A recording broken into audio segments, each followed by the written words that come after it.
اے حسین اے حسین اے حسین جیتے رہو شبیر پہ مرنے والوں ہمیں حسین منانے والے آباد رہے حسین منانے والے اعوذ باللہ من الشیطان الرجیم بسم اللہ الرحمن الرحیم۔ ساری تعریفیں خدائے حسین کے لیے، درود و سلام محمد و آل محمد پر۔ پروگرام اسلام 24/7 میں آپ کا میزبان سید میثم رضا حاضر خدمت ہے۔ عنوان زیارت عاشور اور صفت ظاہر کے اعتبار سے ہماری گفتگو جاری و ساری ہے۔ اس میں ہمارا ساتھ دے رہے ہیں حجت الاسلام آغا سید زیغم علی رضوی صاحب۔ ہم آغا آپ کے بہت ممنون و مشکور ہیں، بہت شکر گزار ہیں کہ اتنے مصروف ترین دنوں میں آپ ہمیں ٹائم دے رہے ہیں۔ آغا جیسے پچھلے پروگرام میں آپ نے بتایا کہ ہم نے زیارت عاشور کی سند کے اعتبار سے بات کی تھی، امام جعفر صادق علیہ السلام، امام محمد باقر علیہ السلام کے اعتبار سے آپ نے کہ ان کی سند آپ نے بتائی تھی کہ ہمیں تعلیم فرمائی ہے امام نے، اور ہمیں بہت تاکید ملتی ہے کہ زیارت عاشور پڑھیں، لیکن ساتھ ساتھ ہمیں دعائے عہد کی بھی بہت تاکید ملتی ہے کہ ہم وہ دعائے عہد بھی پڑھیں۔ تو زیارت عاشور اور دعائے عہد میں ایک تو یہ بتائیں ربط کیا ہے، اور دعائے عہد ہمیں بتائی 5ویں امام کے دور میں، 6ٹھے امام کے دور میں پتہ چلی۔ تو دعائے عہد تو ویسے امام زمانہ کے اعتبار سے پڑھی جاتی ہے، لیکن اس زمانے میں اور اس زمانے میں بیچ میں دعائے عہد بھی پڑھی گئی، یہ تھوڑی سی تفصیل بتائیے۔ اعوذ باللہ من الشیطان الرجیم بسم اللہ الرحمن الرحیم الحمد لأہلہ والصلاة والسلام علی اہلہا الحمد للہ الذی جعلنا من المتمسکین بالقرآن الکریم وبولایت امیر المومنین و ائمۃ المعصومین علیہم السلام، اما بعد۔ بہت شکریہ، آپ نے آج اس پروگرام میں پھر مجھے مدعو کیا ہے، اور جس سوال سے آپ نے آج کے پروگرام کا آغاز کیا ہے یہ واقعتاً بہت اہم سوال ہے۔ ہم یہ دیکھتے ہیں کہ صادقین علیہ الصلاۃ والسلام کا دور وہ دور تھا کہ جہاں ایک طرف تو علوم نے نشو و نما پائی ہے، اسی لیے 5ویں امام کا لقب ہی باقر ہے۔ صحیح، باقر یعنی کہ شگافتہ کرنے والا۔ شگافتہ یعنی کہ جس طرح سے ایک بیج شگافتہ ہوتا ہے اور اس کے اندر سے حیات نمودار ہوتی ہے، بیج کو دیکھیں تو وہ مردہ ہے نظر آتا ہے، لیکن اس کے اندر سے حیات نظر آتی ہے، سبحان اللہ۔ تو اور پھر وہ آہستہ آہستہ تناور درخت بن جاتا ہے، چھوٹا سا بیج ہے۔ تو آپ نے علوم کو شگافتہ کیا ہے، اور اس انداز سے آپ نے رسول اللہ صلی اللہ علیہ وآلہ وسلم جو کہ مدینۃ العلم ہیں، ان کے علم کو عام کیا ہے معاشرے کے لیے۔ تو یہ کام جو ہے ہمیں اس دور میں اپنے عروج پر نظر آتا ہے صادقین علیہ السلام کا، دونوں کو ہم ایک دور کے طور پر تصور کرتے ہیں۔ خود زیارت عاشور بھی ہمیں اسی دور میں نظر آتی ہے کہ جہاں ایک روایت میں 5ویں امام اور دوسری روایت میں صفوان بن مہران کی روایت لیتے ہیں تو وہ 6ٹھے امام سے وہ روایت کر رہے ہیں۔ نہ صرف یہ کہ زیارت عاشور کا بیان ہو رہا ہے، بلکہ بہت سی اور دعائیں ہیں، جس کے اندر سب سے زیادہ اہم ترین دعا جو آپ نے تذکرہ کیا دعائے عہد، جی، اس کا بھی دونوں کا ساتھ کا وہ کیا ہے تذکرہ کہ اس کو بھی روز پڑھو اور زیارت کو بھی روز پڑھو۔ ربط کیا ہے؟ جی، ربط اس انداز سے ہے کہ پہلے درجے میں تو خود زیارت عاشور کے مطالب پر اگر ہم غور کریں تو ایک مطلب یہ نظر آتا ہے کہ جہاں معاشرے کو یہ تعلیم دی جا رہی ہے کہ تم بیزارگی اختیار کرو ان لوگوں سے کہ جو کہ پروردگار کے نظام کے نفاذ میں رکاوٹ ہیں، اچھا، جو کسی بھی انداز سے رکاوٹ بن رہے ہیں کہ الہی قوانین خدا کی زمین میں نافذ ہوں، جو رکاوٹ بن رہے ہیں کہ خدا کا نمائندہ، خدا کا بھیجا ہوا وہ رسول کہ جو کہ لوگوں کو طاغوت سے اجتناب کے لیے اور دور رکھنے کے لیے، دور رہنے کے لیے بھیجا گیا ہے اور خدا کی طرف بلانے کے لیے بھیجا گیا ہے، یہ لوگ اس کے راہ میں رکاوٹیں ڈال رہے ہیں۔ ان کے خلاف فروج کرو، تو ان کے خلاف ان سے نفرت کا ایک درس ہے زیارت عاشور میں، جو کہ لعن کی صورت میں ہے، ہم نے گزشتہ پروگرامز میں بھی بیان کیا۔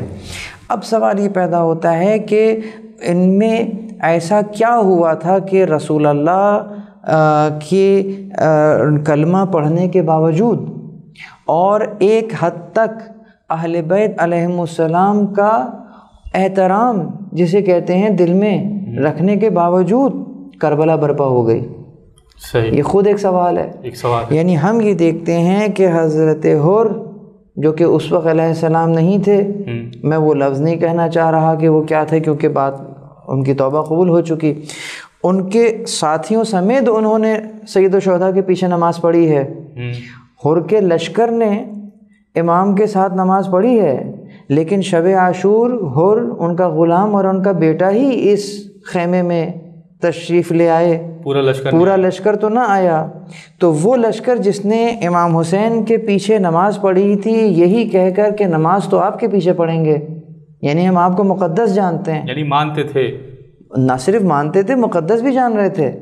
لیکن اس کا مطلب یہ ہوا کہ کربلا کے میدان میں موجود وہ لوگ کہ جو امام حسین کو مقدس بھی جان رہے تھے لیکن پھر بھی ان کے قتل کے در پہ ہو گئے۔ ایسا کیا ہوا؟ تو ان کو فقط کربلا میں موجودگی نہیں بچا سکی، انہیں فقط امام حسین کی دل میں یہ تقدس جو ان کے ذہن میں جس انداز کا بھی تھا کہ نماز ان کے پیچھے پڑھ رہے تھے یہ نہیں بچا سکا، لعن سے نہیں بچا سکا۔ آپ ان کے لیے لعن کرتے ہیں، لعن اللہ امتن قتلت کا، وَلَعْنَ اللَّهُ أُمَّةً ظَلَمَتْكَ وَلَعْنَ اللَّهُ أُمَّةً سَمِعَتْ بِذَلِكَ فَرَضِيَتْ بِهِ، کہ اس امت پر لعن ہو جس نے آپ پہ قتل کیا، آپ کو قتل کیا، اس امت پر لعن ہو جس نے آپ پر ظلم کیا، اور جنہوں نے سنا اور راضی رہے وہ ان پر بھی لعن ہو۔ سوال یہ پیدا ہوتا ہے کہ یہ خود ایک سوال ہے کہ امام زمان کو تنہا کر دیا گیا کس وجہ سے؟ اس وجہ سے کہ معرفت نہیں تھی۔ بے معرفت تقدس نجات نہیں دلاتی، صحیح، معرفت ضروری ہے، تقدس کے ساتھ معرفت ضروری ہے، وگرنہ اگر خالی تقدس اور تقدس ہی ہو تو یہ تقدس خود ایک حجاب بن جائے گا، خود خدا اور اس کے درمیان میں۔ کسی شخصیت کو سمجھنے کے لیے ضروری ہے کہ اس کی معرفت حاصل کی جائے، تو ان لوگوں کو امام کی معرفت نہیں تھی۔ جب معرفت نہیں تھی تو تقدس رکھنے کے باوجود ہلاک ہو گئے، تقدس تھا، معرفت نہیں۔ تو امام نے ایک طرف تو یہ زیارت رکھی، دوسری طرف دعائے عہد رکھی کہ دیکھو دعائے عہد میں تم اپنے وقت کے امام سے عہد کر رہے ہو، اور یہ عہد کر رہے ہو کہ اگر میں مر بھی گیا اور پھر آپ کا ظہور ہوا تو میں ایسے عالم میں نکل آؤں گا کہ کفنی شاغرن سیفی مجردن قناتی ملبین دعوت الداعی فی الحاضر بالبادی، کہ میں ایسے قبر سے نکل آؤں گا کہ میرا کفن کھینچا ہوا ہوگا، نیزہ میرے ہاتھ میں ہوگا، تلوار میرے ہاتھ میں ہوگی، سیفی مجردن، نیزہ تنا ہوا ہوگا، یہ عہد ہم قناتی مطلب یہ عہد کیا ہے؟ یعنی کہ میں اپنے امام زمان کو مرنے کے بعد بھی تنا نہیں چھوڑوں گا۔ امام یہ عہد کروا رہے ہیں کہ دیکھو اگر تم نے امام زمان علیہ السلام سے یہ عہد باندھ لیا، یہ بہت ضروری ہے، کربلا کو سامنے رکھو کیونکہ وہ بھیانک نتیجہ ہے امام معصوم کو تنا کرنے کا، تو تم اپنے زمانے کے امام کو تنا نہ کر دینا، کہیں ایسا نہ ہو کہ کربلا پھر برپا ہو جائے۔ تقدس تو ہو لیکن ساتھ نہیں دے سکتے، تقدس تو ہو ساتھ نہ ہو، تو ایسا نہ ہو کہ امام کا نام فقط ہم دیوار پہ تو لٹکا دیں اور اس کو چوم لیں، لیکن جب وہی امام ہمارے سامنے موجود ہوں اور ہمیں اپنی طرف بلائیں کہ چلو طاغوت کے مقابلے پر جہاد کے لیے نکلو، تو پھر میری مصلحتیں میرے آڑے آ جائیں اور میں اپنے آپ کو وہاں سے بچا لوں۔ سبحان اللہ۔ تو امام علیہ الصلوۃ والسلام نے یہ درس دیا دعائے احد اور زیارت عاشور دونوں کو دینے کے بعد۔ بہت خوب بابا۔ اچھا، اگر ہمیں رزق کے حوالے سے زیارت عاشور کی بھی بہت تاکید ملتی ہے، ایک سوال کسی مومن کا ہمارے پاس آیا ہے رزق کے حوالے سے کہ یہ رزق، جیسے کہ اگر ہم عام فہم میں بات کریں، کسی کی جاب نہیں ہے، روزی میں کمی ہے تو زیارت عاشور پرو ٹھیک ہے، بالکل ہے، لیکن یہ رزق ایکچولی ہے کون سا رزق؟ بہت میں پھر کہوں گا کہ ماشاءاللہ سارے سوال ہی آپ ماشاءاللہ بہت اہم سوال کر رہے ہیں اور بہت ہی دیکھا جائے تو بہت آسان سوال ہیں جی، لیکن یاد رکھیے گا کہ ہم اس وقت بڑے نہیں ہو جاتے کہ جب ہم بڑی بڑی باتیں کرنے لگتے ہیں، بلکہ ہم اس وقت بڑے ہو جاتے ہیں کہ جب ہم چھوٹی چھوٹی باتیں سمجھنے لگتے ہیں۔ سبحان اللہ، کیا بات کہی۔ تو اگر ہم ان پروگرامز کے توسط سے چھوٹی چھوٹی باتوں کو سمجھنا شروع کر دیں تو یقیناً وہیں سے ہمارے کمال کا سفر جو ہے وہ شروع جو ہو چکا ہے وہ مزید تیز ہو جائے گا، ماشاءاللہ، ہمارے تکامل میں مزید تیزی آ جائے گی۔ جی آپ نے فرمایا کہ اکثر لوگوں کو رزق میں تنگی ہوتی ہے تو ان کو بیان کیا جاتا ہے کہ زیارت عاشور پڑھو۔ صحیح، یقیناً زیارت عاشور میں اتنے رموز پوشیدہ ہیں کہ ہم اگر زیارت کو اس نیت سے پڑھیں گے تو یقیناً ہمارا کام ہو جائے گا، اور آپ کو جاب مل جائے گی، آپ کو نوکری مل جائے گی، اگر سیلری نہیں بڑھ رہی ہے تو سیلری بڑھ جائے گی۔ لیکن سوال یہ پیدا ہوتا ہے کہ کیا واقعتاً یہی وہ رزق ہے جی کہ جس کے طرف زیارت عاشور میں توجہ دلایا گیا ہے کہ تم رزق لینے کے لیے زیارت عاشور پڑھو؟ تو اب سوال یہ پیدا ہوتا ہے کہ امام کی نظر میں رزق کیا ہے، اور سوال یہ پیدا ہوتا ہے کہ جسے میں رزق سمجھ رہا ہوں کیا واقعتاً وہ رزق ہے بھی یا نہیں، صحیح، یا ہے تو کس درجے کا رزق ہے۔ مثلا جیسے ہی میں نے اپنے سامعین کے سامنے رزق کا نام لیا تو ان کے ذہن میں یہی کھانا پانی اور دانہ آ گیا، لیکن اگر یہی دانہ، یہی گندم جس کو ہم رزق سمجھ رہے ہیں، سوال ہی پیدا ہوتا ہے کیا واقعی وہ رزق ہے؟ ارے گندم تو خود محتاج رزق ہے، سبحان اللہ، سبحان اللہ، گندم تو خود محتاج رزق ہے کہ اگر گندم کو رزق نہ ملے تو گندم گندم نہ ہو سکے۔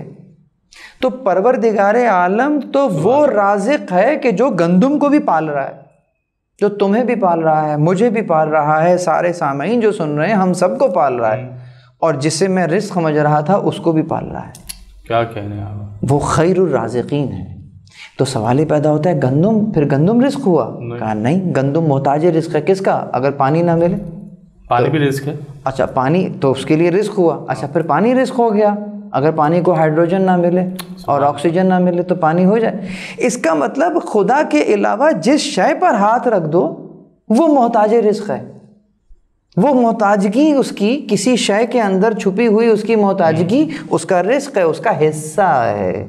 اس کے کمال تک پہنچنے کے لیے اس کا حصہ کہیں موجود ہے، جو اس کو ملے گا تو یہ اپنی کمال کی طرف جائے گا۔ جس کو میں نے رزق کہہ دیا، یہ کھانا بھی رزق ہے، یہ پانی بھی رزق ہے، کیوں؟ اس لیے کہ یہ میرے اس موجود کو کمال کی طرف لے کر جاتا ہے۔ لیکن ہے محتاج، یقیناً محتاج ہے، میں خود محتاج ہوں، لیکن آپ تصور کریں، اس بات کو دوبارہ سنیے کہ میرے موجود کو کمال کی طرف لے کے جاتا ہے۔ اگر کھانا پینا نہیں کریں گے تو پھر وہ کہتے ہیں نا کہ بڑے کیسے ہوں گے، اگر کھائیں گے نہیں تو بڑے کیسے ہوں گے؟ تو یعنی کہ کیا؟ یعنی تمہاری نشو نما کیسے ہوگی، تمہاری جسمانی گروتھ کیسے ہوگی، تمہاری جو فزیک ہے وہ کیسے گرو کرے گی اگر تم کھاؤ گے نہیں؟ لیکن سوال یہ پیدا ہوتا ہے کیا اس دنیا میں میں اپنی صرف فزیک کو گروتھ کرنے کے لیے آیا ہوں؟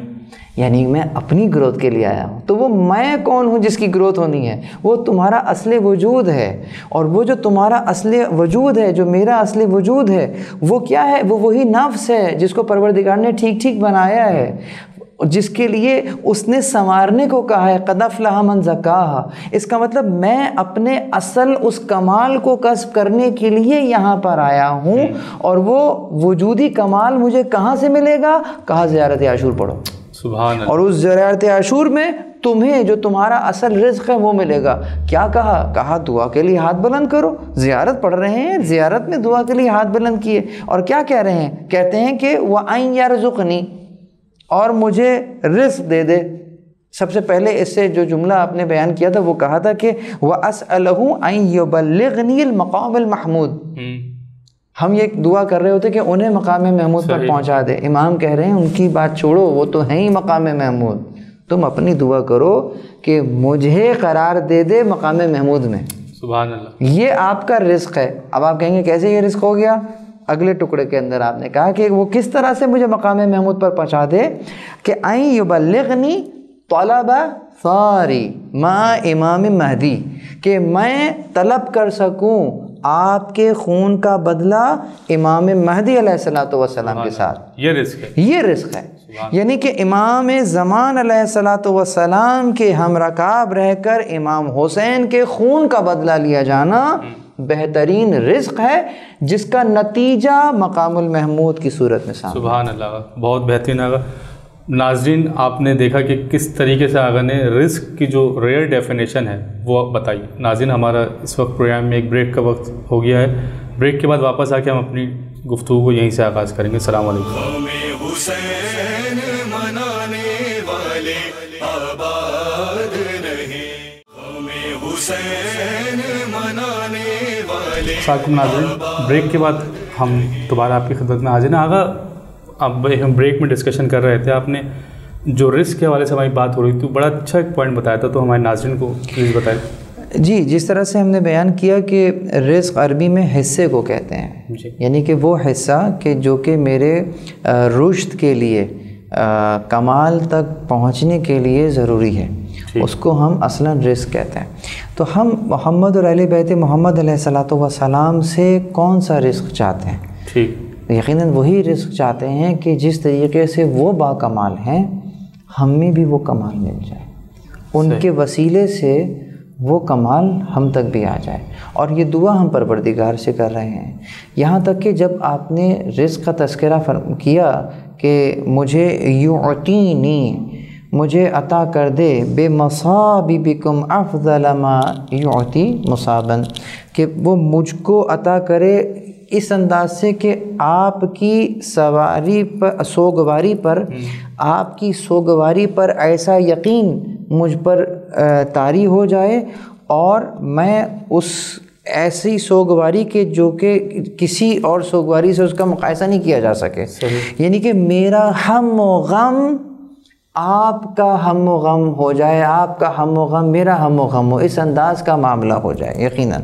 تو اگر آپ مغموم ہیں تو میں مغموم ہوں، اگر آپ خوش ہیں تو میں خوش ہوں، اگر آپ کسی سے ناراض ہیں تو میں اس سے ناراض ہوں، اگر آپ کسی کو دوست رکھ رہے ہیں تو وہ میرا دوست ہو گیا، یعنی کہ میری میں ختم ہو گئی اور میری میں ان میں ضم ہو گئی۔ یہ آپ نے دعا مانگتے مانگتے آپ زیارت میں کہہ رہے ہیں کہ اللہم اجعل محیا محمد و آل محمد و مماتی ممات محمد و آل محمد، اللہم احیا محمد و آل محمد و مماتی ممات محمد و آل محمد، میری حیات کو کیسا کر دے اے معبود، قرار دے میرا جینا محمد اور آل محمد کے ساتھ، یعنی کہ جس طریقے سے وہ جیے میں ویسے جیوں، جس انداز سے وہ ان کے لیے موت ہے اسی طرح سے میرے لیے وہ موت ہو۔ تو اس کا مطلب یہ ہوا کہ آپ اپنی زندگی کے ہر لحظے کو محمد اور اہل بیت محمد علیہ الصلوۃ والسلام کے ساتھ جوڑنا چاہتے ہیں۔ یہ بہترین رزق ہے کہ جو کہ جس کا ہم سوال کر رہے ہیں، اسی لیے ہم زیارت پر جاتے ہیں، اسی لیے ہم اپنی روحانی، جس کو ہم کہتے ہیں نا کہ اکثر جو آپ اگر اپنے اندر توانائی کو کمی محسوس کر رہے ہوں، آپ کو سمجھ میں یہ آ رہا ہو کہ میں روحانی طور کے اوپر تھک گیا ہوں اور اس تھکاوٹ کو ختم کرنا چاہتے ہوں، تو آپ پر لازم ہے کہ آپ مقامات مقدسہ کی طرف رغبت کریں، سبقت کریں اور جائیں، اور وہاں پر جا کے زیارت کریں گے تو آپ اندر ایک نئی روح محسوس کریں گے، توانائی محسوس کریں گے۔ کیوں؟ اس لیے کہ چونکہ وہ اس مقام پر ہیں، جب آپ ان سے متصل ہوتے ہیں تو وہ آپ کو بھی کھینچ کر اسی مقام پہ لے آتے ہیں۔ بس خلوص نیت شرط ہے، اخلاص شرط ہے۔ بالکل صحیح، جیسے آپ نے ابھی پچھلے پروگرام میں فرمایا تھا، آپ کی بات سے مجھے یاد آئی ہے کہ جناب سلمان فارسی، وہ ان کا یہی تھا کہ جہاں مولا وہاں میں، واہ، آپ ہی کے جو جہاں مولا وہاں میں، تو یہ کیفیت آتی ہے تو سلمان و من اہل بیت بنتا ہے۔ اور وہ مومنین کے جو کہ حضرت سلیمان کی قبر کے اوپر جا چکے ہیں اور قبر کی زیارت کر چکے ہیں، وہاں پر آپ دیکھیے کہ سلمان کی قبر پر کیا لکھا ہوا ہے، جو بالکل زری کے اندر جو تعویذ ہے قبر کا، اس پر یہ حدیث لکھی ہوئی ہے کہ مولا علی کہہ رہے ہیں سلمان سے، میں تمہیں اجازت دیتا ہوں کہ میرے درجے میں آ جاؤ۔ سبحان اللہ، جہاں مولا وہاں میں والی کیفیت، دیکھیے وہ سرٹیفکیٹ بھی دے رہے ہیں کہ جہاں ہم ہیں تم اس درجے میں آ جاؤ۔ سبحان اللہ۔ آقا ہمارے پاس وقت کم ہے، 2-3 منٹ ہی ہیں، صفت کے اعتبار سے آج کے پروگرام میں آپ کون سی صفت بیان کریں گے؟ جی ہاں، صفت میں ہم نے جس طرح سے آپ کو بیان کیا کہ جو زائر ہے وہ اپنا رزق آل محمد علیہ الصلوۃ والسلام کے وسیلے سے چاہتا ہے، اور وہی چاہتا ہے کہ جو کہ وہ پا رہے ہیں، مما رزقناہم ینفقون، کہ وہ اس رزق میں سے خرچ کرتے ہیں جو انہیں مل رہا ہوتا ہے، اور ساتھ ہی ان کے جو دشمن ہیں ان سے برات، صحیح، یہ بھی رزق ہے، یہ بھی رزق ہے، یعنی کہ برات کا رزق، برات کا رزق نہیں، یعنی کہ میں بیزار ہوں۔ اب میں بیزار کس طریقے سے ہوں؟ ایک زائر امام حسین علیہ السلام کے دشمنوں سے بیزار ہے۔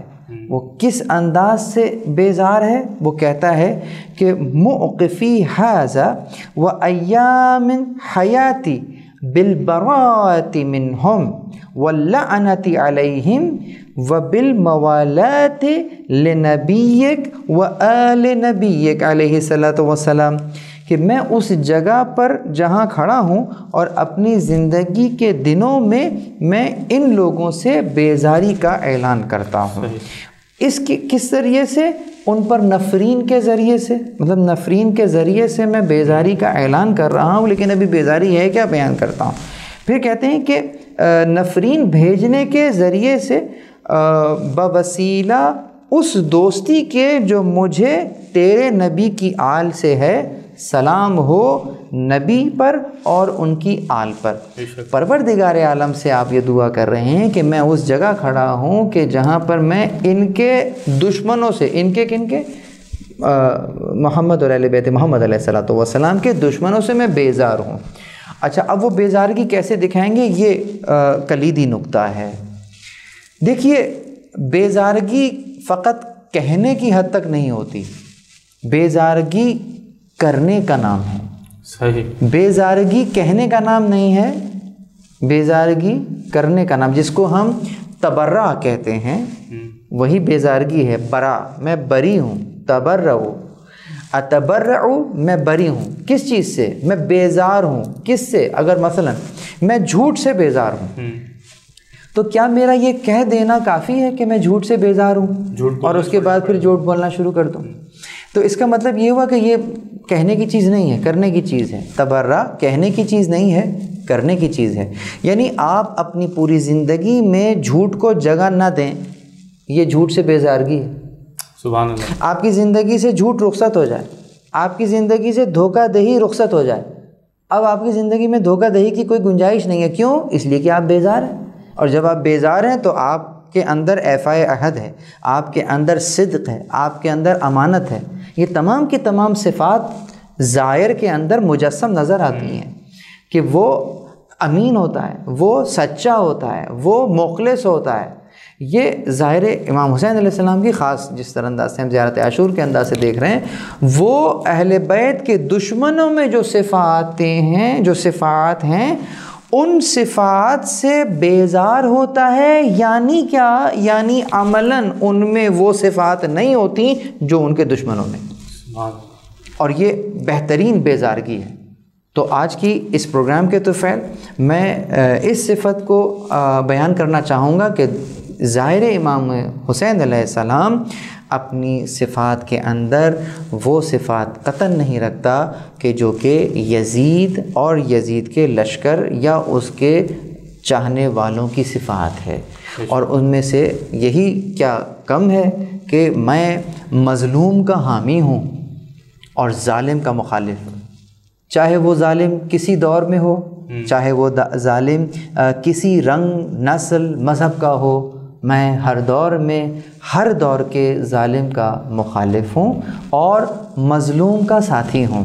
چاہے وہ مظلوم کشمیر میں ہو، چاہے وہ مظلوم فلسطین میں ہو، چاہے وہ مظلوم یمن میں ہو، یا کسی بھی دنیا کے خطے میں مظلوم اگر ہے تو میں اس کا آئیڈینٹی کارڈ دیکھے بغیر اس کا حامی رہوں گا اور اس کا مددگار رہوں گا۔ حسینیت ہے ہی مظلوم، یہی حسینیت ہے۔ بہت بہت شکریہ آقا۔ ہمارے پروگرام کا وقت بہت کم ہے۔ ناظرین کرام، اگلے پروگرام میں آپ کے سامنے پھر حاضر ہوں گے، جب تک کے لیے اجازت دیجیے۔ السلام علیکم۔ شبیر پہ مرنے والوں غم حسین منانے والے آباد